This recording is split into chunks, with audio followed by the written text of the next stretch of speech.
নমস্কার বন্ধুরা, আমার চ্যানেলে আপনাদের স্বাগত জানাই। আজকে আমি আপনাদের বানিয়ে দেখাবো ডিম এঁচোড়ের কষা। তার জন্য আমি প্রথমে 3টে ডিম নিয়েছিলাম। এবার ডিমটাকে আমি সেদ্ধ করে নেব। এবার ডিমটাকে আমি সেদ্ধ করতে দিয়েছিলাম। এবার একটা এই ছোটো সাইজের এঁচোড় নিয়েছিলাম। এবার এঁচোড়টাকে আমি ভালো করে কেটে ধুয়ে রেখে দেব। এবার এঁচোড়টা কাটা হয়ে গেছে। এবার আমি কুকারে সেদ্ধ করে নিচ্ছি। এবার কুকারের মধ্যে দিয়ে দিলাম, দিয়ে জল দিলাম, হলুদ গুঁড়ো দিলাম আর নুন দিলাম, দিয়ে ওটাকে ভালো করে মিশিয়ে এবার চাপা দিয়ে আমি একটা সিটি দিয়ে নাবিয়ে রেখে দেব। আপনারা চাইলে কড়াতেও সেদ্ধ করে নিতে পারেন। আমি কুকারে দিয়ে করে নিলাম। এবার সেদ্ধ করে নাবিয়ে রেখে দিয়েছি। এবার কড়াতে তেলটা গরম হয়ে গেছে, আমি আলুটা ভেজে নিচ্ছি। এবার আলুটা দিয়ে দিলাম, নুন দিলাম, হলুদ দিলাম, দিয়ে ভালো করে ভেজে নেব।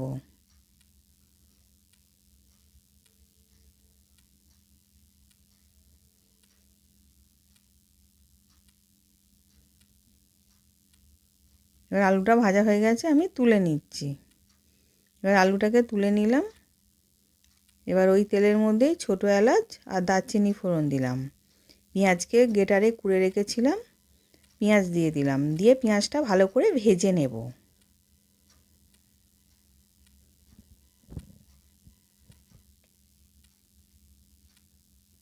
এবার পেঁয়াজটা ভাজা হয়ে গেছে, আদা পেস্ট দিলাম 1 চামচ, রসুন পেস্ট 1 চামচ, দিয়ে ভালো করে মশলাটা কষিয়ে নেব যাতে কাঁচা গন্ধটা চলে যায়।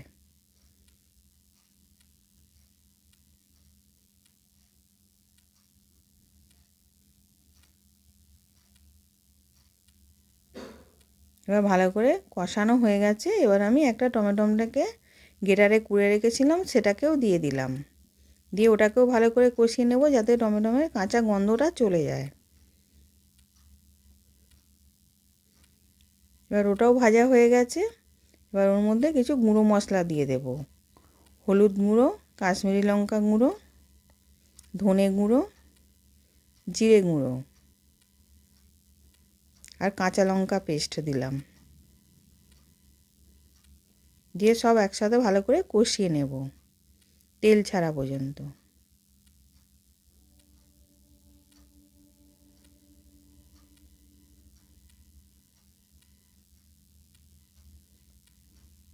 এবার ওর মধ্যে আমি 1 চামচ টক দই দিয়ে দিলাম, দিয়ে ওটাকেও ভালো করে মিশিয়ে নিচ্ছি।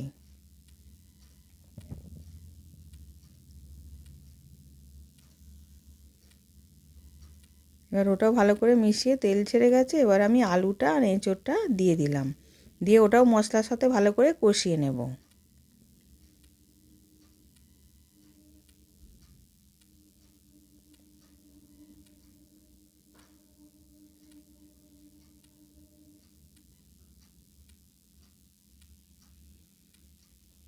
আর ওইগুলোও ভালো করে মশলার সাথে কষানো হয়ে গেছে।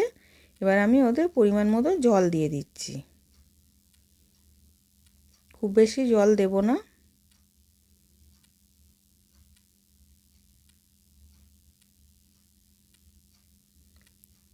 এবার স্বাদ অনুযায়ী নুন দিলাম, দিয়ে ওটাকেও ভালো করে মিশিয়ে নেব।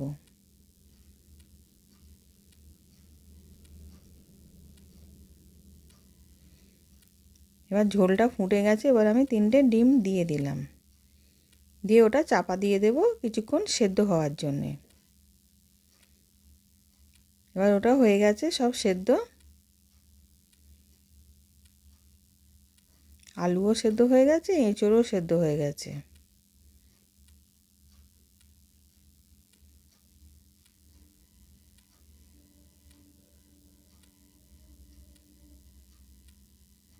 এবার ওর মধ্যে গরম মশলা গুঁড়ো দিলাম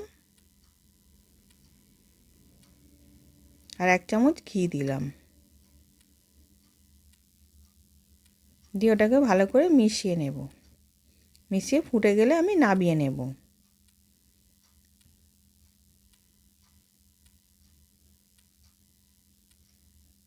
একবার ডিম এঁচোড় এরম করে খেয়ে দেখবেন, করে খেতে খুব সুন্দর হয়।